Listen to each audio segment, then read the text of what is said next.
Welcome in, everybody, to the conversation where Joey and I are going to break down what is the best way to create financial freedom. Now, you're going to be like, wait a second. You guys have already defined financial freedom was when passive income exceeds monthly expenses.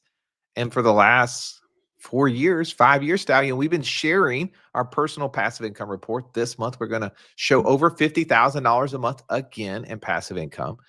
But yet we still have a slight disagreement of maybe the best way or the only way, I don't know, however you want to say that, to be able to accomplish this feat. So if you're interested in how to build passive income, if you want to see what we're actually doing and try to figure out, is that for you? Is there options you can learn from it? This is going to be a podcast for you. But before I go any deeper, let me introduce my partner, the Italian Stallion, Mr. Joey Murray. Stallion, good afternoon.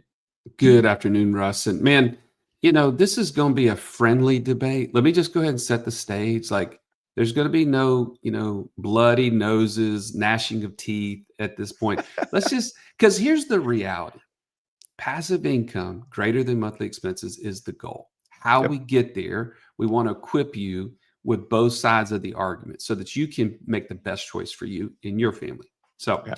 let's dive into this, man.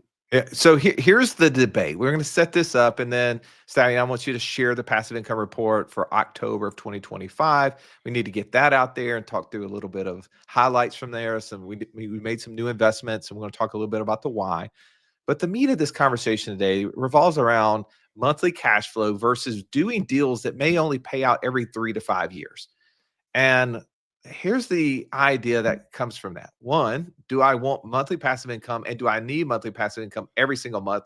And if so, maybe you're going to align with what Joey says. If you've been building that and you look and you see that there's an opportunity to get involved in certain deals, but maybe they don't pay out every single year, right? Because they're building up the business, and then they're going to have maybe more exit friendly dollars every 3 to 5 years. And you're trying to see, well, does that play into my model? I'm going to talk about that. I think there's a little bit of both. Joey may be on the side of only one. We'll just see if I can break him down a little bit. But before we get to that, Stallion, please bring up our passive income report. Let's go through what made the $50,000 a month in October. What were some highlights from it? What's some points that we need to maybe dig into a little deeper? Yeah. So, as you guys always hear from us every single month, we currently have about 20 active income streams that we have created over these last 5 years. The one that always stands out to me is our land business. And you can see in the month of October, our net income on our term sales, that's the amount of land that was sold on owner finance notes that are being paid to us monthly. The net income on that was $25,240.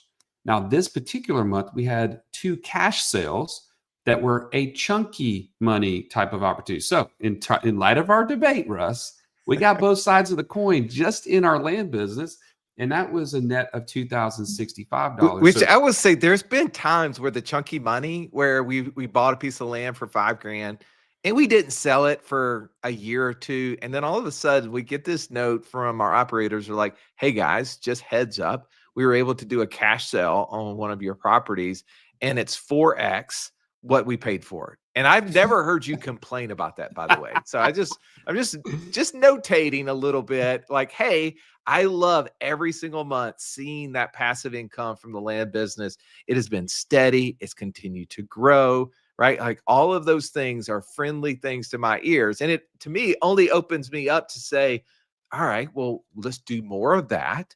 And also, maybe does this give me the option to go do other things? Because we know that we have investor DNA. And if that's you don't right. know what investor DNA is, you can go. We actually have an ebook written on this very subject matter. You can go to Wealth Without Wall Street /resources or /investor DNA, and you can learn about what that is. But each one of us sees the world from a different perspective. My world is a little bit like shiny object, right? Like I get excited. I hear a new idea. I want to follow that idea. Doesn't mean everybody else should follow it. They call me the idea guy, not the good or bad idea, but just idea guy. That's And right. I do get a little bored with the monotonous, methodical, replicatable passive income, right? Like I need to throw a little element of surprise in there every once in a while, Stay. That's right. Now, before we move on, I want to tell you, if you guys have wanted to know more about our land business in particular, I want to invite you to our free training. if you go to wealthwithoutwallstreet.com/PIOS, we break down our overall passive income operating system, but within it, we actually dissect our land business and show you the actual returns, both internal and then with our infinite banking system, what that actually turns into. And I think you'll be surprised to understand exactly how it works. And you'll see why we love this so much. So I just want to make sure you have that wealthwithoutwallstreet.com/PIOS. Good point. And by the way, we are doubling down in there. We just last month we added an extra $200,000 into that business. I look forward to seeing these numbers significantly increase as a result, right? Because right now it's really what the revenue that's coming from is reflective of the 500,000 we put in before, but the extra 200,000, I'm excited to see how that accelerates growth, and we'll continue to do those investments. Looking down this list a little bit further, Stallion, what are some other elements that stand out to you? Well, I want to point out something that this is one of those things that I think is kind of, again, a little bit on both sides of this argument. So I want to point out those things. Our Wake Up in Birmingham short-term rental business, we originally bought into that idea based on cash flow. We did not buy it for equity purposes because we were actually renting these units. This is an arbitrage play. And to a certain degree, man, we're thrilled. We made hundreds of thousands of dollars in passive cash flow on a monthly payout type of basis. And then what we did from there is we actually sold the business, which was an asset, and it has now continued to pay us out every single month for over 2 years. We have a 3-year note with our operator who's the purchaser is paying us out monthly. And this month in particular was $12,000 across the 3 entities that own that business.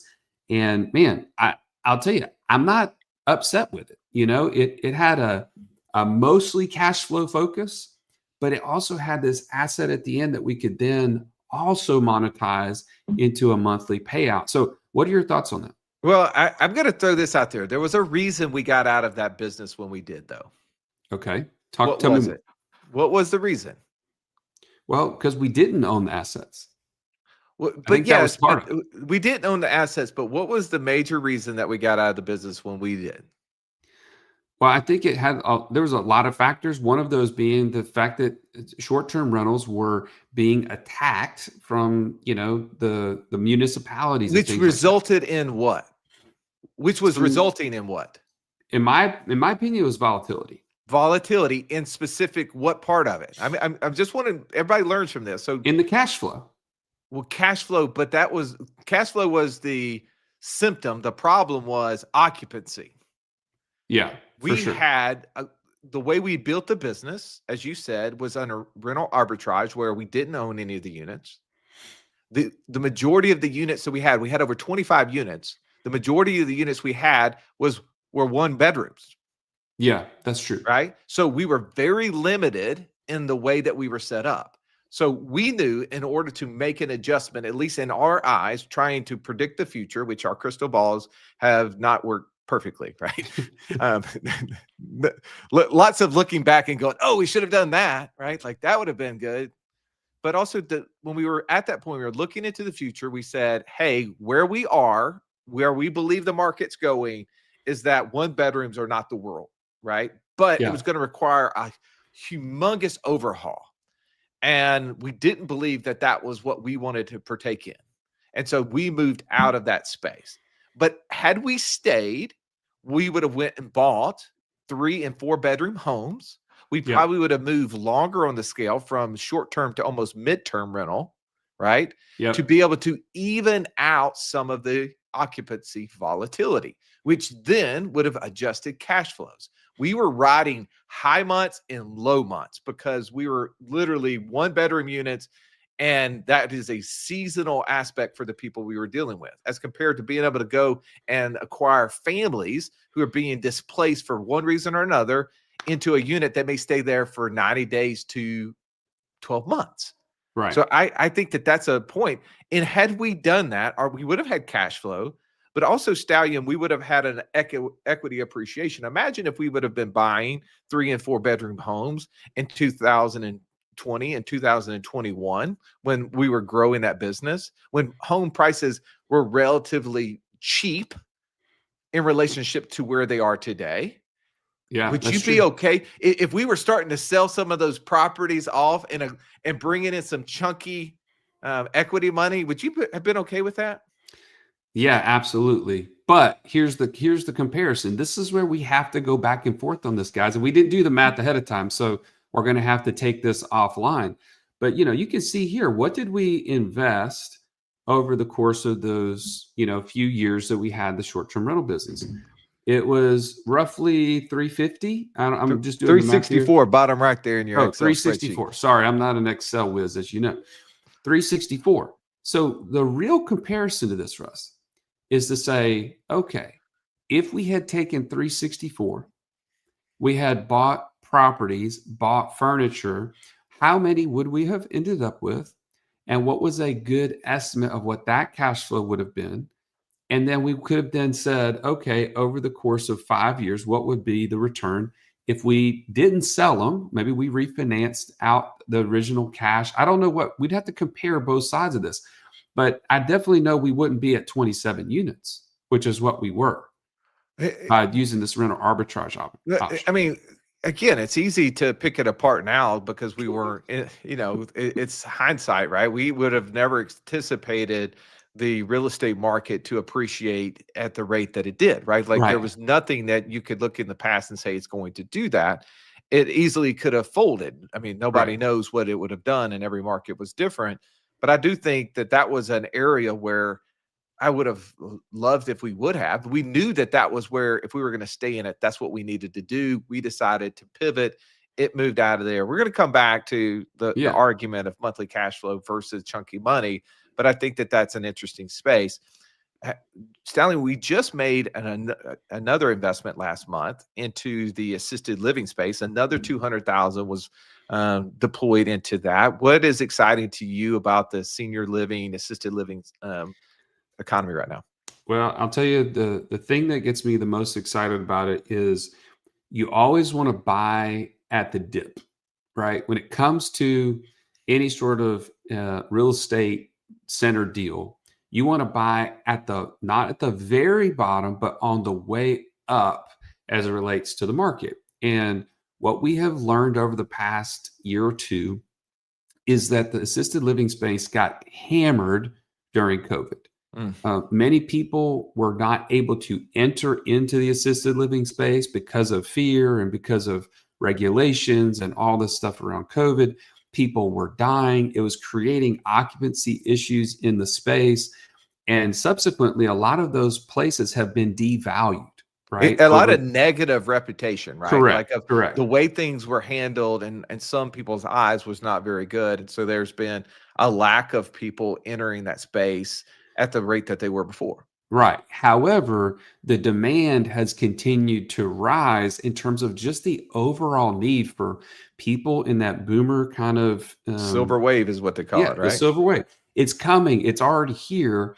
And so the operators that we've been interviewing in the space have proven history in the space, but they've also found these deals at, 66% of what the true market value is on a regular basis. This is not a like, oh, one off, one deal here. We're seeing it actually in the space very consistently. And so what it means for investors is one, there's actually immediate cash flow in many of these deals because the occupancy has been continuing to rise, but also the equity play over time. So again, we're bringing it back to this argument, Russ.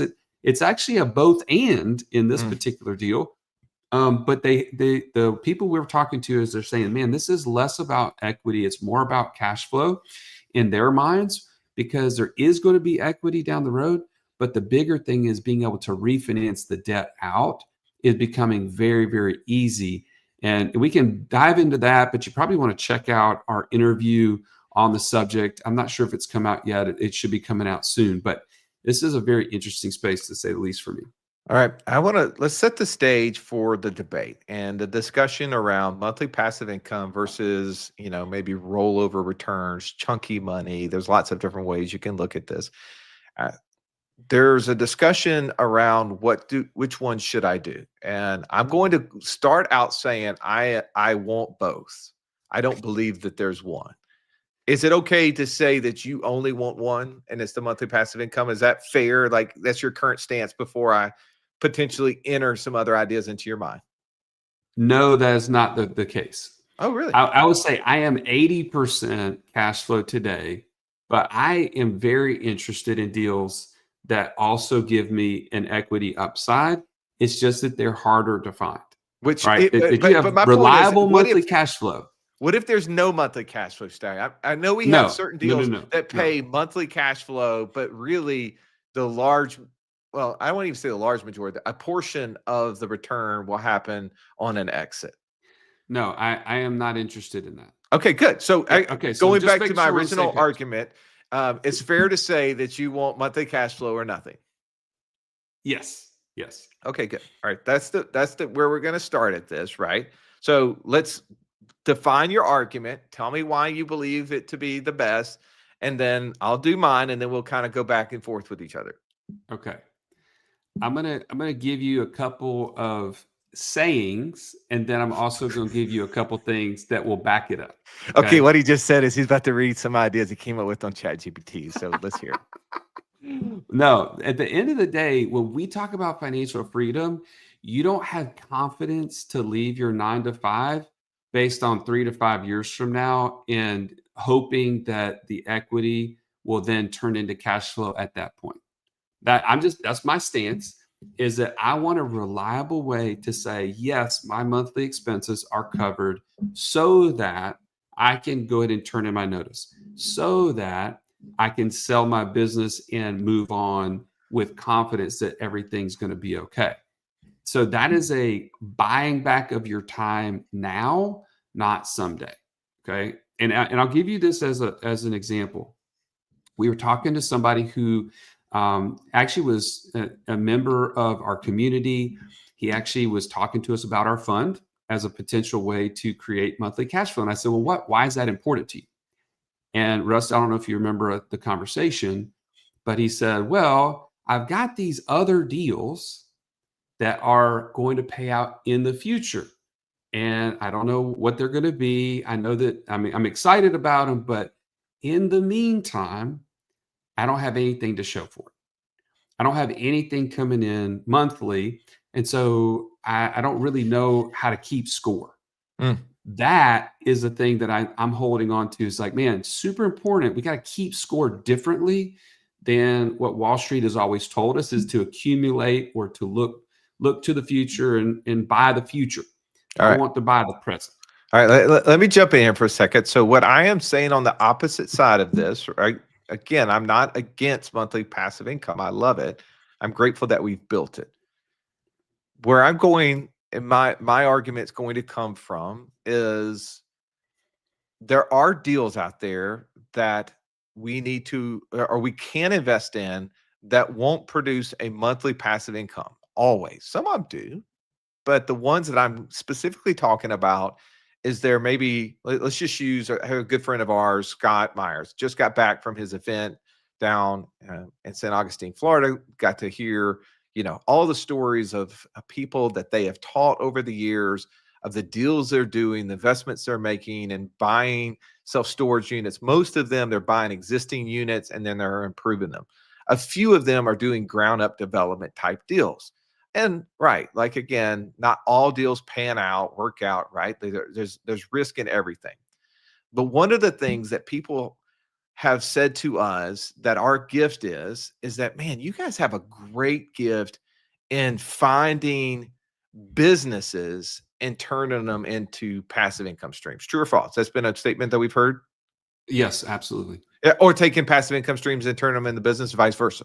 Sure. And we're like, yeah, I mean, like we're very business minded. That's the way we think. We think marketing, we think management, we think operations, right? Like all of that is in alignment to what we do. So the way we built the Wake Up in Birmingham, the short-term rental business, we saw the opportunity. We didn't want to do it quote unquote passively, meaning like we weren't going to just find someone who was already doing it. No, we went and created the business. We created the logo. We created the website. We hired an operator. We got the operator training. Like we met with him on a regular basis, did marketing, management, started thinking about how do we scale all the stuff.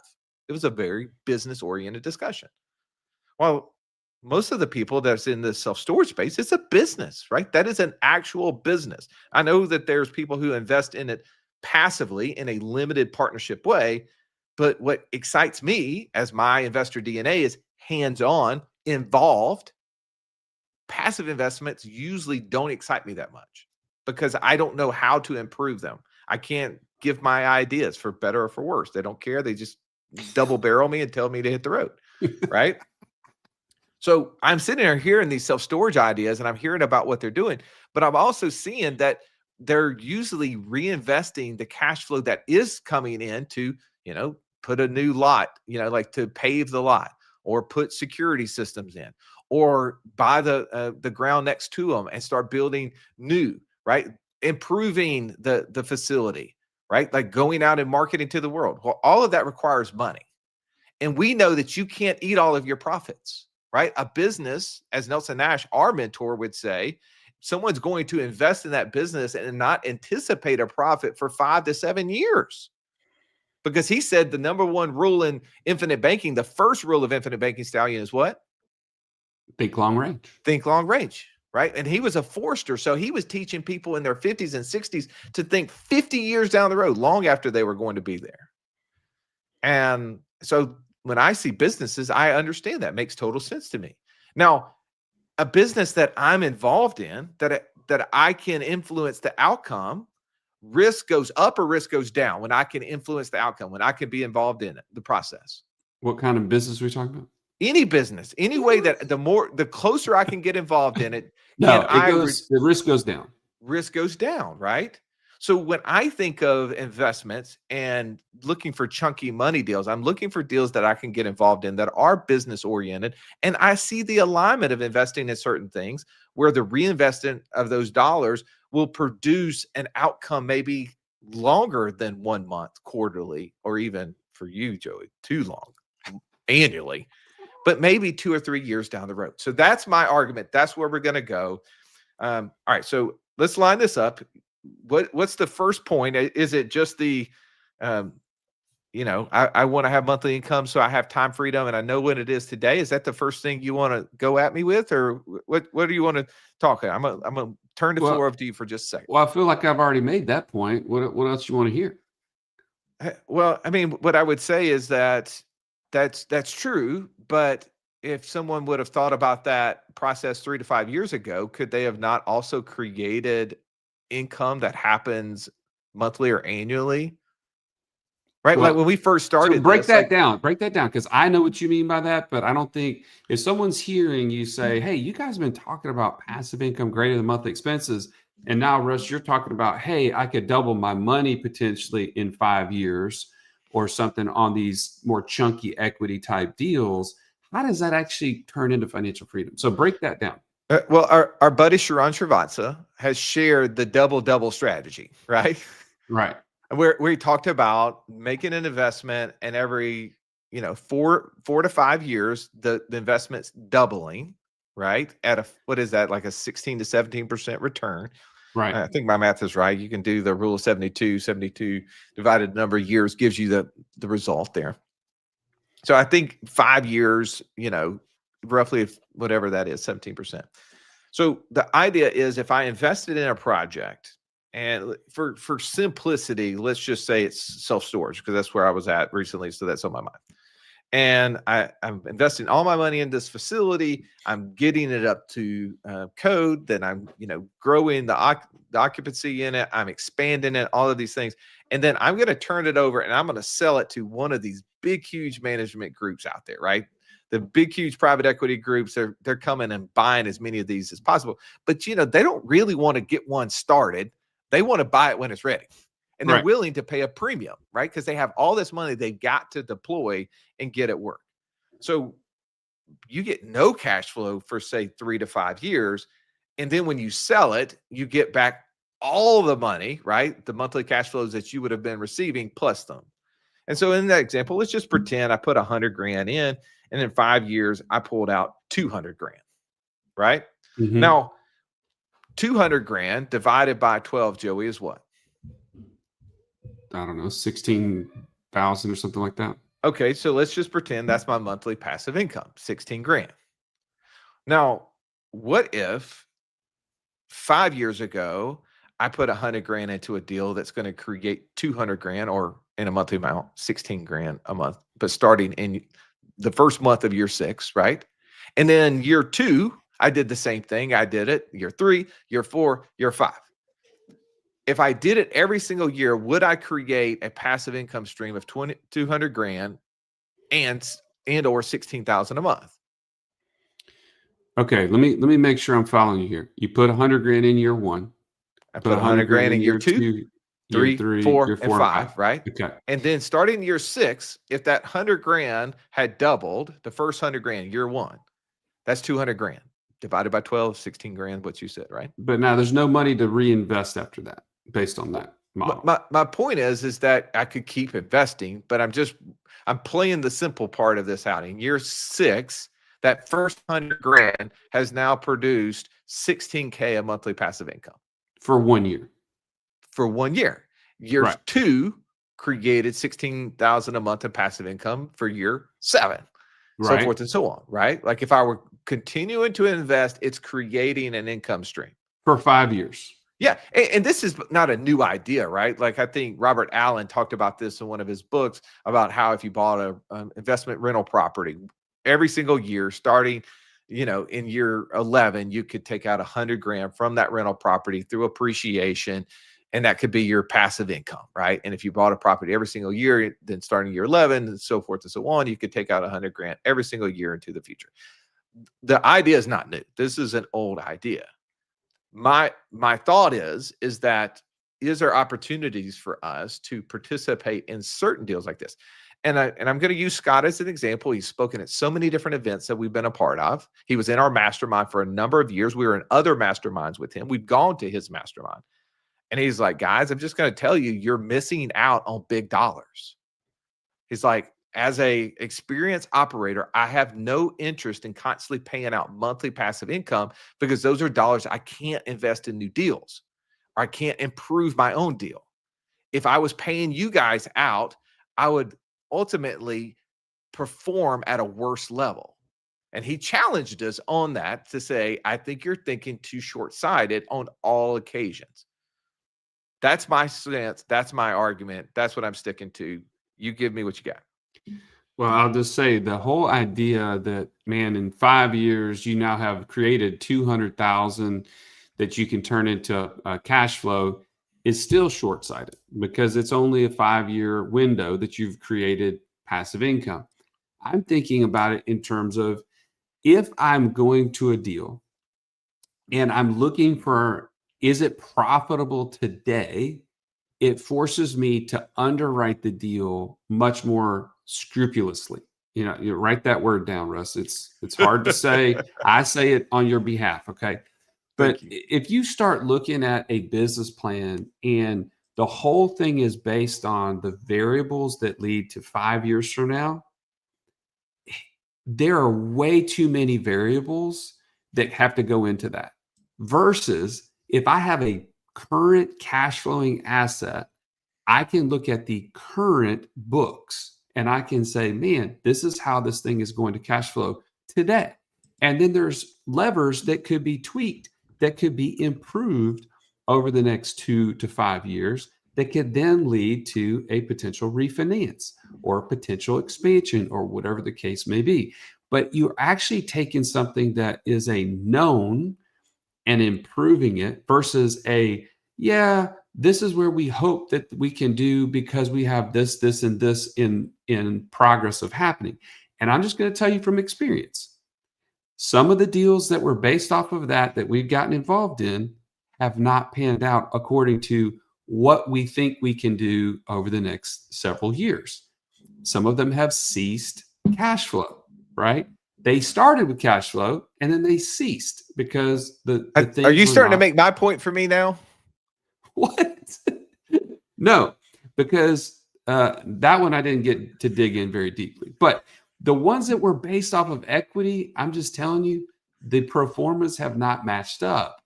And to be honest, I think it just enters in way too much risk that the future will yield to the double. Okay, Like what I you're just talking want to about. push back on. Let's push back on this just for a second, right? Okay, there are lots of deals that we have seen on all fronts that have not performed as they said they would.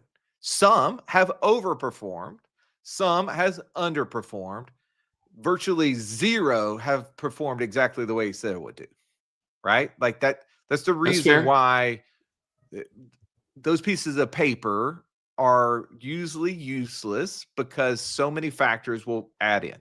Now, again, this is not self-serving, but Joey, we have a debt fund, right? There's two ways to get in it. You have to be an accredited investor, depending on how much money you're putting in, and depending on what sort of time frame of liquidity you want, you're going to get return A or return B. Correct. There's only two outcomes. It will perform exactly as we said, or it will fail, right? Like it's the only two options, right? Like there is no equity opportunity, whatever. Like we're either going to pay it or the company folds and you get nothing. Now, That's right. I think the latter is as close to zero as it can get, but we know they can't say that. But So there you're is, saying there's less variables. Is right, that what you're saying? for Russ, that there's less option, it is okay. that. But I mean, we've invested in deals for cash flow that have become Ponzi schemes. We've invested in deals for cash flow that quit paying us, right? I mean, just because one is paying you does not make it legit. That is fair. And I believe that unfortunately, sometimes we get so caught up in the cash flow that we get blinded, right? I think you've even brought this point up to me before of like, we shouldn't allow the tax tail to wag the investment dog, meaning we shouldn't just be looking for tax benefits in our investments. That's Because right. unfortunately, sometimes we've chased the tax opportunity and miss out on a really good deal or followed a bad deal. That's right. So I will say the opposite is true. I can't predict whether or not a deal is going to be profitable in 3 to 5 years, right? I agree on that. Like there has to be mitigating factors. I have to become a better investor. I think that there's no substitute for you doing due diligence. There's no substitute for you finding out the investment opportunities you have and also to determining what your risk level is. I was talking to a guy the other day, he's getting ready to sell his business in like 2 weeks. It's for like $25 million.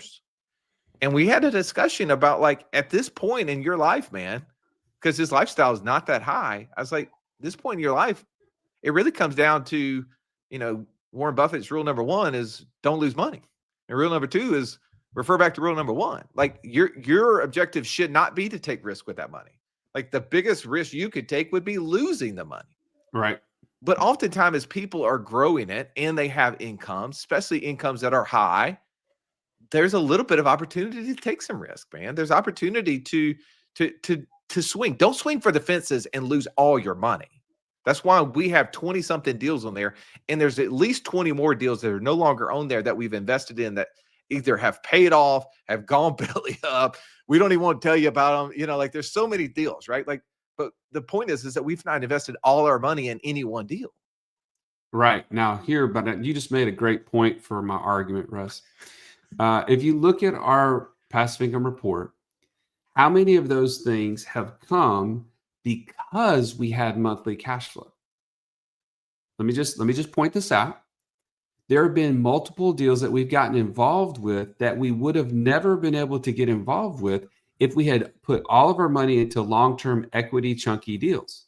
Because the cash flow is coming back in, it gives us optionality, gives us the ability to reinvest, to build further reserves. It gives us the ability to take some of these early wins and potentially double down, potentially get into other things that help us to even diversify some of these income streams. And I'll make the other point, in over 5 years, how many of the things that we've put money into that were even with the intent of big equity upsides, have actually helped us to improve our passive income. I'll wait. What? Like the big chunks haven't come back. Not yet. Well, we haven't invested for big chunks either, have we? There's been a handful of them that were with that mostly intent. And Specifically, now I would which one? say, Just so I don't even know. Like, we should have talked about this before, but this is what we do. We talk about stuff live. I mean, people all the time ask me questions like, "Watch our podcast. We'll tell you." well, I'll say this: they've probably been more in the last couple of years versus the early couple of years, like the 2020s and stuff like that, were heavily cash flow oriented. Yeah. And so So, which one in specific are you talking about? Which one are you thinking about that we were going to get chunky money back that we haven't yet? Well, I would say one of our multifamily funds is more focused on equity than on cash flow. And we've not seen the chunks and we've not seen much of cash flow. And so actually didn't work out for either of us, it sounds like. But right. Well, I mean, and by the way, again, operating in an environment where I would say multifamily as a whole has not been a success in the last 3 to 5 years, right? Because that marketplace changed significantly, the amount of money that went into it. We heard from Kim McElroy, though, recently. He believes that that market is primed for another run because he believes the new builds have still not kept up with the demand. So there is a huge opportunity for quote unquote affordable housing, which, you know, whether that's mobile home parks or whether that's apartment buildings, is going to be an opportunity for there to be growth. And if people have not been building, it's got to go somewhere. So prices have to eventually adjust. We'll see, right? I mean, people have to make more money in order to pay more money. And we haven't seen incomes increase. I think that's an issue that exists there. But there's still deals out there that we passed on in the past because we didn't see monthly passive income. And I'm saying today, I wish I could go back and made a few adjustments. Here's the key argument I would have with us, or I have for this, is there, what makes a deal work? What do we always say? There's 3 keys to real estate: location, location, location. When you're investing in opportunities, there, what's the 3 keys? Operator, operator, operator. Correct. Seasoned operator, people who have done it over and over for a long period of time, demand a premium or do things at discounts. No, they're always going to take a premium because they don't need your money. They don't need your money, right? And when your money is available and people are asking for it, you need to ask, why are they coming to me? Like, you know, like figure out where the smart money is. Did they pass on this deal? Is there a good opportunity for me to be in? A lot of times we don't get to work with the seasoned operators because, one, we're flaky. Like they present us a deal and we pass on it. They present us another deal, we pass on it. They're like, I don't need you anymore. You're a hassle. Yeah. But the more seasoned the operator is, do they see opportunity in being able to reinvest, or do they think they need to constantly pay you monthly cash flow to keep you into the next deal? Yeah, they're trying to build confidence. Right. The seasoned operator doesn't have to pay you monthly. So my point would be is that more of the deals you get in that have constant monthly cash flow, either A, less seasoned operators, or B, they are seeing this as an opportunity to get a bigger chunk on the back end, because where are they getting their money? Monthly cash flow or back end, usually waterfall? The waterfall. Yeah, the equity waterfall on the back end. So if they provide you a pref on the front end, you better believe that they see a big chunk coming on the back end. And we know so many different operators, sponsors, people who are run GPs and deals. We see the wealth that they are building. It is not off monthly passive income, right? It is operating big chunky deals over time, building up these projects and flipping them. And so what I would say is that sometimes you also have to find where the good and smart money is and invest alongside of them in addition to your goals. Now, if you're just trying to get out of your 9 to 5, Joey, that was your first point. I don't want it to be someday. I want to be tomorrow. Take your money, find opportunities that you can do diligence in, create the cash flow, exceed your monthly expenses, tell your boss peace and move on. I agree with that 100%. Which, by the way, as you're saying that, if you don't know how to even do that, you have an opportunity, right? Our passive income lab will tell you exactly, they'll equip you. In 12 weeks or less, you get your first $500 a month in passive income, or we keep working with you until you do. You have to qualify. You have to go to choosepassiveincome.com to get access to this program. We are starting a new one soon, but I'm just telling you, if you don't know where to start, this is where to start. Okay. But here's the thing, Russ, I know we're out of time, but I want to quote the great theologian TLC here. Okay. You just brought it up. Don't go chasing waterfalls. Okay. Please stick to the rivers and the lakes that you're used to. Create cash flow today and lower your risk. Give yourself the ability to reinvest. Give yourself confidence and momentum as a new investor to get out of your 9 to 5. That's my final thoughts. Oh my goodness, so good. How can you argue with Beyonce and the girls? I mean, I believe as you season, there's opportunity and you get to make choices. And if you don't know your options, it's because you don't have them. And I'm only talking about options. I don't believe that this is for everybody. I think as Joey said, you need to understand your investor DNA. If you don't know how to invest, it investments will not change your lack of investment skill, right? And the more reps you get, the better you'll get. The more you understand before you do it, the less time you'll chase shiny objects. So follow Joey's advice there. Thank you so much for letting us ramble. Stallion, good debate. We'll agree to disagree who won it, and we'll come back for another square up another time. I hope you guys have an amazing day. See you later.